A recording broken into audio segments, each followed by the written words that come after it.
Good morning Telangana. Welcome to T news headlines చూద్దాం. కృష్ణా ప్రాజెక్టులను కేంద్రానికి అప్పగించడం దారుణం. కేంద్రం తీరుపై పోరాటం చేయాలని ఎంపీలకు కేసీఆర్ సూచన. ఆశాజనకంగా తెలంగాణ రాష్ట్ర రాబడి. కేసీఆర్ హయాంలో ప్రబల ఆర్థిక శక్తిగా ఎదిగిందన్న కాగ్. గ్రూప్ 1 నోటిఫికేషన్పై ఊసెత్తని రేవంత్ సర్కార్. కాంగ్రెస్ మోసం చేసిందంటూ నిరుద్యోగుల ఆగ్రహ జ్వాలలు. తెలంగాణ రైళ్లకు బడ్జెట్లో మళ్లీ అన్యాయం. ఏపీకి అదనంగా నిధులు కేటాయించిన కేంద్రం. వైజాగ్ వేదికగా నేటి నుంచి భారత్ ఇంగ్లాండ్ రెండో టెస్టు. ఇంగ్లాండ్ టీం జోరుకు పగ్గాలేసేందుకు రోహిత్ సేన రెడీ. కాంగ్రెస్ పాలనలో నీటి కోసం నాడు 60 ఏండ్ల అరిగోసపడ్డా మళ్లీ అధికారంలోకి వచ్చిందే తడువుగా నీళ్ల పోరాటానికి నీళ్లొదిలింది రేవంత్ సర్కార్. శ్రీశైలం నాగార్జున సాగర్ నీళ్లలో తెలంగాణ జల హక్కులను కేఆర్ఎంబీకి దారాదత్తం చేసింది. 10 ఏండ్ల పాటు ఎన్ని ఒత్తిళ్లు వచ్చినా మన ప్రాజెక్టులు కేంద్రం పాలు కాకుండా కంటికి రెప్పలా కాపాడుకుంది నాటి కేసీఆర్ ప్రభుత్వం. రాష్ట్ర ప్రయోజనాలే పరమావధిగా పనిచేసింది. కానీ ఇప్పుడు కాంగ్రెస్ ప్రభుత్వం వచ్చింది. ప్రయోజనాలు మారాయి. నీళ్లకు నీళ్లొదులుతూ రాష్ట్ర ప్రాజెక్టులు చేజారాయి.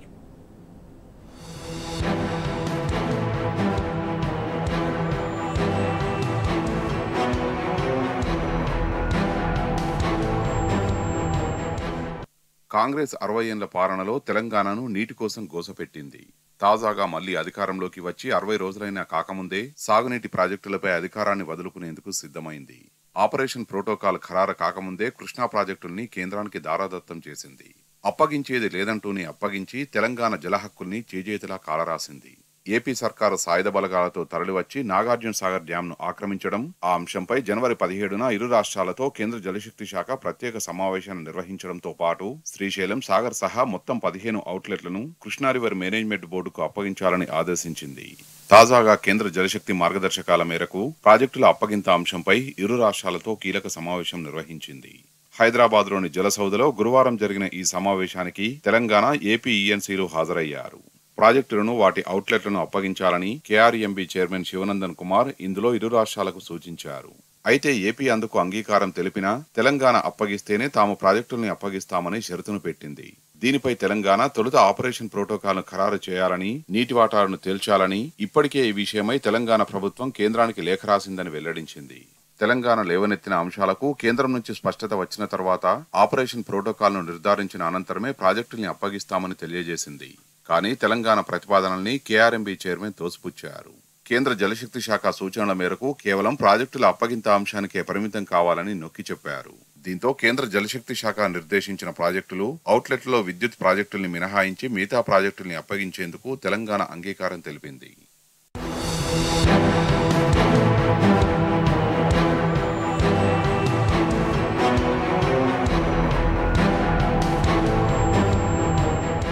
ఇరు రాష్ట్రాల అంగీకారం కుదిరిన తర్వాత ప్రాజెక్టులు, వాటి అవుట్లెట్ల పర్యవేక్షణ, ఆపరేషన్, మెయింటెనెన్స్ అంశాలపై కేఆర్ఎంబీ చైర్మన్ ఇరు రాష్ట్రాలతో చర్చించారు.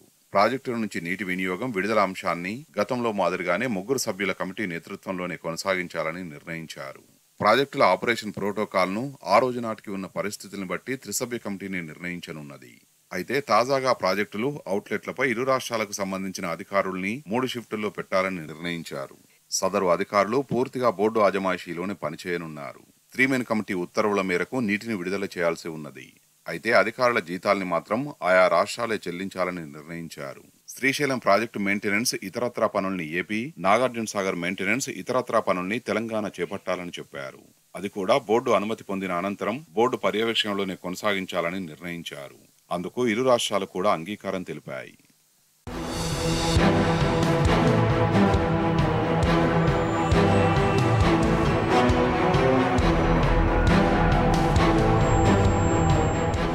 కేంద్ర జలశక్తి శాఖ ప్రతిపాదించిన విద్యుత్ ప్రాజెక్టులు మినహాయించి మిగిలిన 10 ప్రాజెక్టులు, ఇతర అవుట్లెట్ల ఆపరేటింగ్ అంతా కేఆర్ఎంబీ ఆధ్వర్యంలోనే కొనసాగుతుంది. పవర్ స్టేషన్స్ పై ఇంకా ఎలాంటి నిర్ణయం తీసుకోలేదు. నాగార్జున సాగర్ ను తెలంగాణ, శ్రీశైలంను ఏపీ చూసుకుంటుంది. ప్రాజెక్టులన్నీ ఇకపై కేఆర్ఎంబీ పరిధిలోనే నడుస్తాయి. తెలంగాణ డిమాండ్స్ పై కేంద్రానికి లేఖ రాశామని, ఇంకా అక్కడి నుంచి నిర్ణయం రాలేదని రాష్ట్ర సాగునీటి పారుదల శాఖ ఈఎన్సీ మురళీధర్ తెలిపారు. నీటి వాటాల పంపకంపై త్రిసభ్య కమిటీనే నిర్ణయం తీసుకుంటుందని చెప్పారు.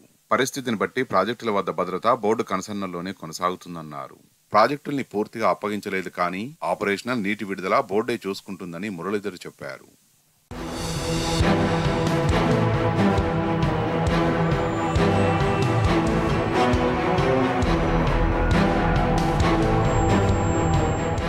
కృష్ణానదిపై ప్రాజెక్టుల్ని కేఆర్ఎంబీకి అప్పగించే విషయంలో కాంగ్రెస్ ప్రభుత్వ తీరు చేతులు కాలాక ఆకులు పట్టుకున్నట్లుగా ఉన్నది. ప్రాజెక్టుల అప్పగింత అంశంపై జనవరి 17న కేంద్ర జలశక్తి శాఖ సమావేశం నిర్వహించింది. ఆ సమావేశం మినిట్స్ ను అదే నెల 19న విడుదల చేసింది. రెండింటిలోనూ ప్రాజెక్టుల్ని బోర్డుకు అప్పగించేందుకు తెలంగాణ సర్కారు అంగీకరించిందని నొక్కి చెప్పింది. దీనిని ఖండిస్తూ హడావిడి చేసిన రాష్ట్ర ప్రభుత్వం 2 రోజుల క్రితం వరకు కేంద్రానికి జవాబివ్వలేదు.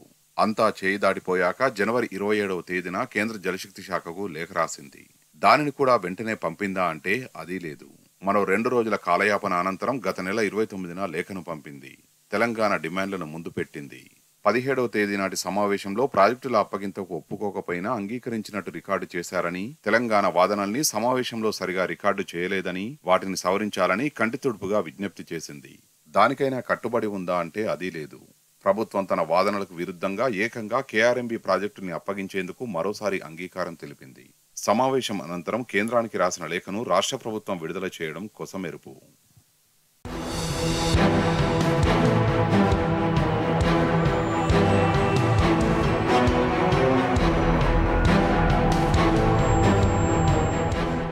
కేంద్ర జలశక్తి శాఖ, కృష్ణా బోర్డు సైతం ప్రాజెక్టుల అప్పగింతపై ఏకపక్షంగా ముందుకు పోతున్నాయి. సమావేశాలను నిర్వహించడం, ఆ తర్వాత మినిట్స్ ను రాష్ట్రాలకు పంపడం, అభిప్రాయాలను తీసుకుని నిజంగానే రికార్డు చేయని అంశాలు ఏమైనా ఉంటే తిరిగి మినిట్స్ ను ఆ మేరకు సవరించడం పరిపాటి. కానీ తాజాగా కేంద్ర జలశక్తి శాఖ అదేమీ చేయకుండానే నేరుగా మినిట్స్ ను పంపడం, వాటిపైనే తాజాగా కేఆర్ఎంబీ మరోసారి సమావేశాన్ని నిర్వహించడం గమనార్హం. గత బీఆర్ఎస్ ప్రభుత్వం మాత్రం తెలంగాణ ప్రాజెక్టులు చేజారకుండా 10 ఏళ్లు కాపాడగా, ప్రస్తుతం కాంగ్రెస్ సర్కారు కేంద్రానికి తలొగ్గి రాష్ట్ర జల హక్కుల్ని కాలరాయడంపై ప్రజల నుంచి ఆగ్రహం వెల్లువెత్తుతోంది.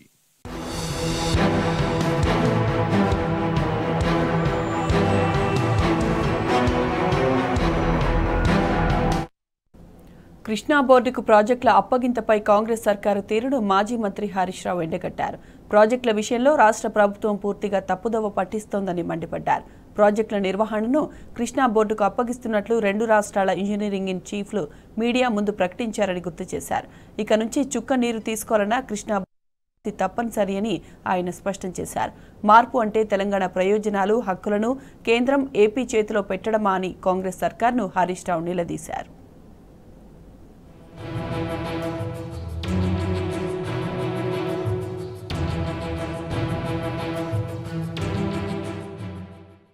తెలంగాణ ప్రయోజనాలే ఏకైక లక్ష్యంగా గత బీఆర్ఎస్ ప్రభుత్వం పనిచేస్తుంది.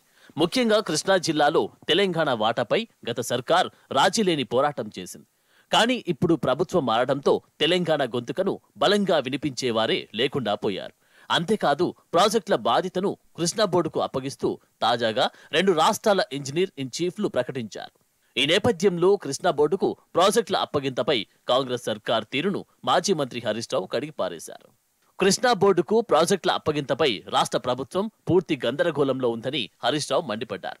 ప్రాజెక్టుల స్వాధీనంపై గతంలో బీఆర్ఎస్ ప్రభుత్వం పలుమార్లు ప్రస్తావించిన అంశాలనే పేర్కొంటూ గత నెల 27న రాష్ట్ర ప్రభుత్వం కేంద్రానికి లేఖ రాసిందన్నారు.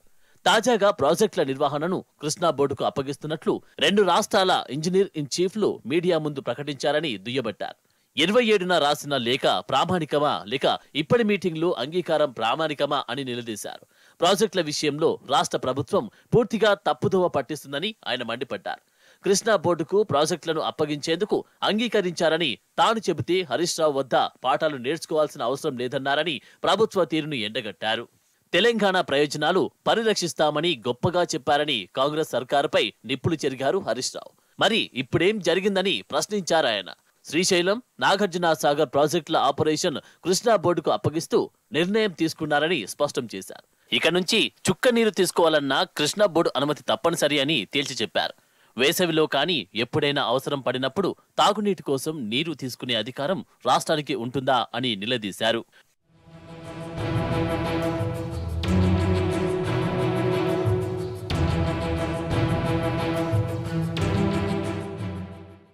జల విద్యుత్ హౌస్ల గురించి చర్చ లేదని చెప్తున్నారు. కానీ నీరు లేకుండా విద్యుత్ ఎలా వస్తుందని ప్రశ్నించారు హరీష్ రావు. బోర్డు అనుమతి లేకుండా విద్యుత్ ఉత్పత్తి చేయడం సాధ్యమా అని దుయ్యబట్టారు. బోర్డు అనుమతి లేనిదే రాష్ట్ర ఇంజనీర్లు, అధికారులు కనీసం ప్రాజెక్టుల వద్దకు వెళ్లే పరిస్థితి ఉండదన్నారు. మార్పు అంటే తెలంగాణ ప్రయోజనాలు, హక్కులు కేంద్రం, ఏపీ చేతిలో పెట్టడమా అని హరీష్ రావు నిప్పులు చెరిగారు. కాంగ్రెస్ పార్టీకి మెజారిటీ సీట్లు కట్టబెట్టిన పాలమూరు, రంగారెడ్డి, నల్గొండ, ఖమ్మంతో పాటు రాష్ట్ర ప్రజలకిచ్చే బహుమానం ఇదేనా అని ప్రశ్నించారు హరీష్ రావు. అందరితో చర్చిస్తామని చెప్పిన ప్రభుత్వం ఇవాళ ఎలా అంగీకరించిందని నిలదీశారు. ప్రాజెక్టులు అప్పగించబోమని ఓవైపు చెప్పి మరోవైపు మీటింగుల్లో అధికారులు మాత్రం అంగీకరించి వస్తారని హరీష్ రావు మండిపడ్డారు. శనివారం ముఖ్యమంత్రి సమీక్ష నిర్వహించారని, తాజాగా ఈఎన్సీ కృష్ణా బోర్డు మీటింగ్కు వెళ్లి ప్రాజెక్టుల నిర్వహణ బోర్డుకు అప్పగించేందుకు అంగీకరించి వచ్చారని దుయ్యబట్టారు. 2021లో కేంద్రం గెజిట్ ఇచ్చి ఒత్తిడి తీసుకువచ్చిన బీఆర్ఎస్ ప్రభుత్వం ప్రాజెక్టులు ఇచ్చేందుకు అంగీకరించలేదని గుర్తుకు చేశారు. కాంగ్రెస్ ప్రభుత్వం వచ్చి 2 నెలలు కాకముందే ప్రాజెక్టులు ఇచ్చేందుకు అంగీకరించారని చురకలంటించారు. తెలంగాణ ప్రయోజనాలు కాపాడేది ఎవరో దీంతోనే స్పష్టమవుతుందని తేల్చి చెప్పారు. తెలంగాణ ప్రజలు అన్ని విషయాలు అర్థం చేసుకోవాలన్నారు. రాజకీయాల కోసం మాట్లాడడం లేదని, రాష్ట్ర ప్రయోజనాలు కాపాడుకోవాలని సూచించారు. మేధావులు మౌనం వీడాలని హరీష్ రావు విజ్ఞప్తి చేశారు.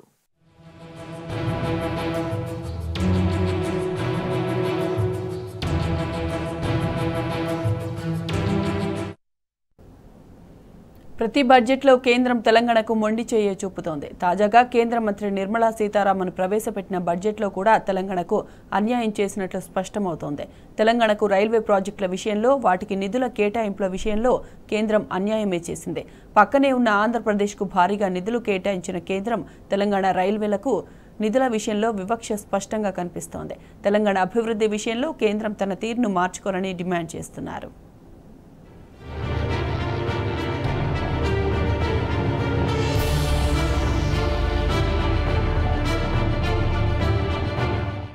తెలంగాణకు రైల్వే ప్రాజెక్టుల కేటాయింపులో కేంద్ర ప్రభుత్వం మళ్లీ అన్యాయం చేసింది. గురువారం పార్లమెంటులో ప్రవేశపెట్టిన రైల్వే బడ్జెట్లో ఏపీలో రైల్వేల అభివృద్ధికి 9,138 కోట్ల రూపాయలు కేటాయించగా తెలంగాణకు 5,071 కోట్ల రూపాయలు మాత్రమే కేటాయించారు. తెలంగాణ కంటే ఏపీకి 4,067 కోట్ల రూపాయలు అదనంగా కేటాయించడం గమనార్హం. పార్లమెంటులో బడ్జెట్ను ప్రవేశపెట్టిన అనంతరం రైల్వే శాఖ మంత్రి అశ్విని వైష్ణవ్ ఢిల్లీలో మీడియాకు రైల్వే బడ్జెట్ వివరాలు వెల్లడించారు. ఈ సందర్భంగా ఆయన మాట్లాడుతూ 2009 నుంచి 2014 మధ్య కాలంలో ఉమ్మడి ఏపీకి రైల్వే బడ్జెట్లో 886 కోట్ల రూపాయలు మాత్రమే కేటాయించగా నేడు రైల్వే ప్రాజెక్టులకు కేంద్రం అధిక ప్రాధాన్యం ఇచ్చిందని తెలిపారు. తెలంగాణకు 5,071 కోట్ల రూపాయలు కేటాయించామని చెప్పారు.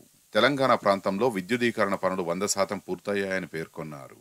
గత 10 ఏళ్లలో వివిధ ప్రాంతాల్లో 414 ఫ్లైఓవర్లు, అండర్ పాసేజీలు నిర్మించినట్టు వివరించారు.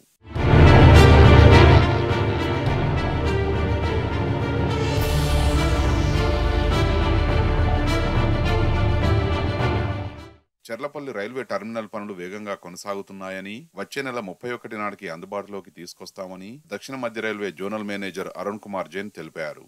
ఎంఎంటీఎస్ ఫేజ్ 2 పనులు కూడా కొనసాగుతున్నాయని, రాష్ట్ర ప్రభుత్వ నిధులు విడుదలైన తర్వాత ఫేజ్ 2 పనుల్లో పురోగతి ఉంటుందని పేర్కొన్నారు.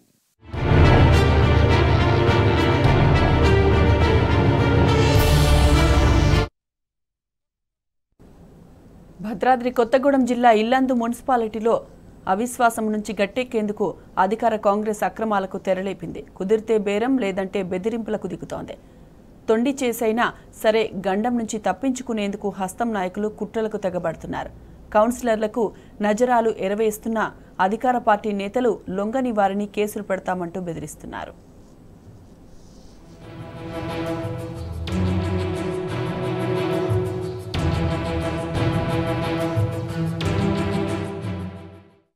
భద్రాద్రి కొత్తగూడెం జిల్లా ఇల్లెందు మున్సిపల్ చైర్మన్ ఏకపక్ష తీరును నిరసిస్తూ కౌన్సిలర్లు ఏకమయ్యారు. చైర్మన్ పై బీఆర్ఎస్ కౌన్సిలర్లు అవిశ్వాసానికి సిద్ధమయ్యారు. అయితే బలపరీక్ష తేదీ దగ్గర పడుతున్న కొద్దీ పరిణామాలు వేగంగా మారుతున్నాయి. పదవి పోవడం, అవిశ్వాసం నెగ్గడం ఖాయం కావడంతో అధికార కాంగ్రెస్ కు వెన్నులో వణుకు పుడుతోంది. దీంతో హస్తం నేతలు తమపై కుట్రలకు తెరతీసి బెదిరిస్తున్నారని బీఆర్ఎస్ కౌన్సిలర్లు ఆగ్రహం వ్యక్తం చేశారు. ఏకంగా జిల్లా కలెక్టర్, జిల్లా ఎస్పీలను కలిసి రక్షణ కల్పించాలని కోరడం జిల్లాలోనే కాదు రాష్ట్రంలోనూ హాట్ టాపిక్ గా మారింది.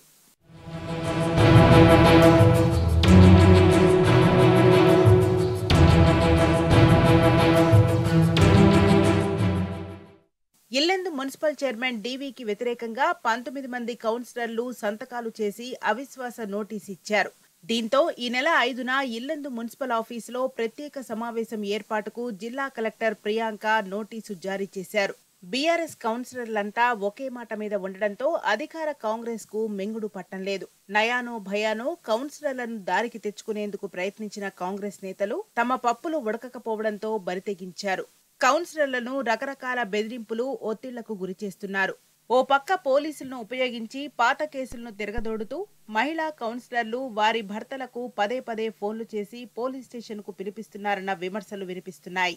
మరోపక్క కౌన్సిలర్ల కుటుంబ సభ్యుల వ్యాపారాలపై సంబంధిత శాఖల నుంచి నోటీసులు ఇవ్వడం, సోదాలు చేయించడం ద్వారా ఒత్తిడి పెంచే చర్యలకు దిగుతున్నారన్న ఆరోపణలు కూడా ఉన్నాయి. విశ్వాస పరీక్షలో చైర్మన్ డీవీకి అనుకూలంగా ఓటు వేయకపోతే తరువాత ఇబ్బందులు పడతారని అధికార పార్టీ నేతలు, ముఖ్యుల నుంచి క్యాంపులో ఉన్న కౌన్సిలర్లు కుటుంబ సభ్యులకు తరచూ ఫోన్లు వస్తున్నాయని వాపోతున్నారు.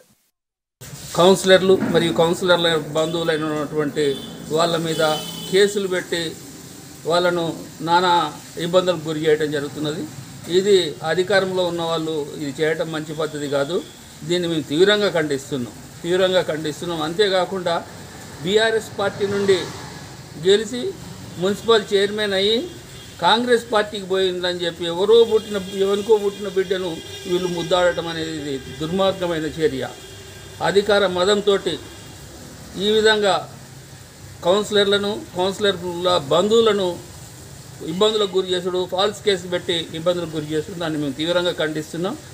వాళ్లకు రక్షణ కల్పించాలని చెప్పి జిల్లా కలెక్టర్, ఎలక్షన్ ఆఫీసర్ వారికి కూడా మేము విజ్ఞప్తి చేస్తున్నాం. కాంగ్రెస్ ఎత్తులు, బెదిరింపుల పరిణామాలతో అప్రమత్తమైన బీఆర్ఎస్ పార్టీ మాజీ ఎమ్మెల్యే హరిప్రియ ద్వారా విప్ జారీ చేసింది. అవిశ్వాస తీర్మానంపై ప్రత్యేక సమావేశం సజావుగా జరిగేలా చూడాలని జిల్లా కలెక్టర్ ఎస్పీలను కోరింది. ఈ మేరకు క్యాంపులో ఉన్న కౌన్సిలర్ల సంతకాలతో కూడిన లేఖ వారికి అందజేశారు. తమకు పలు రకాల బెదిరింపులు వస్తున్నాయని ఫిర్యాదు చేశారు. ఫిబ్రవరి 5న సంఘ విద్రోహ శక్తులు తమను సమావేశానికి రాకుండా అడ్డుకునే ప్రమాదం ఉందని కౌన్సిలర్లు ఆ లేఖలో పేర్కొన్నారు. విశ్వాస పరీక్ష సందర్భంగా తమ పార్టీ నుంచి విప్ జారీ అయినందున తాము ప్రశాంత వాతావరణంలో ఓటు హక్కు వినియోగించుకునేలా తగిన బందోబస్తు చర్యలు తీసుకోవాలని బీఆర్ఎస్ కౌన్సిలర్లు కలెక్టర్ ఎస్పీలను కోరారు. ఈరోజు తెలంగాణ రాష్ట్ర సమితి ద్వారా మా మిస్సెస్ అయిన సిల్వర్ అనిత 12వ వార్డు కౌన్సిలర్గా పనిచేస్తున్నారు. నేను పార్టీకి అధ్యక్షునిగా కూడా 5 సంవత్సరాలు పనిచేయడం జరిగింది. ఈ క్రమంలో ఇల్లందులో మున్సిపల్ చైర్మన్గా ఉన్న దమ్మలపాటి వెంకటేశ్వరరావు అనేక అవినీతి, అలాగే తన యొక్క ఇంత ధోరణితోని మహిళా కౌన్సిలర్ల యొక్క హక్కులను కాలరాసే క్రమంలో ఈ యొక్క కౌన్సిలర్లంతా కూడా అవిశ్వాసం పెట్టడం జరిగింది. ఈరోజు అధికార పార్టీలో చేరి తన అధికార బలాన్ని ఉపయోగించుకునేలా కౌన్సిలర్ల మీద ఒత్తిడి చేసి వారి యొక్క కార్యక్రమాలను అడ్డుకునే విధంగా అనధికారులను ఉపయోగించి బెదిరించే కార్యక్రమాలు జరుగుతూ ఉంది. ప్రజాస్వామ్యంలో వీరికున్న హక్కుల్ని కాపాడాల్సిన బాధ్యత ప్రభుత్వం మీద, పోలీసుల మీద, అధికారుల మీద ఉంటుంది. ఇటువంటి వ్యక్తుల చర్యల్ని మేము ఖండిస్తున్నాం. ఇల్లందు మున్సిపల్ చైర్మన్ ను అవిశ్వాసం నుంచి కాపాడేందుకు కాంగ్రెస్ నేతలు ఎంతకైనా దిగజారుతున్నారన్న విమర్శలు వినిపిస్తున్నాయి. అధికారాన్ని చేతిలో పెట్టుకుని ఇలా డ్రామాలు చేయటం సరికాదని బీఆర్ఎస్ కౌన్సిలర్లు హితవు పలుకుతున్నారు. ఈ కుట్రల రాజకీయాలను పక్కనబెట్టి ప్రజాస్వామ్యబద్ధంగా వ్యవహరించాలని హస్తం నేతలకు సూచిస్తున్నారు.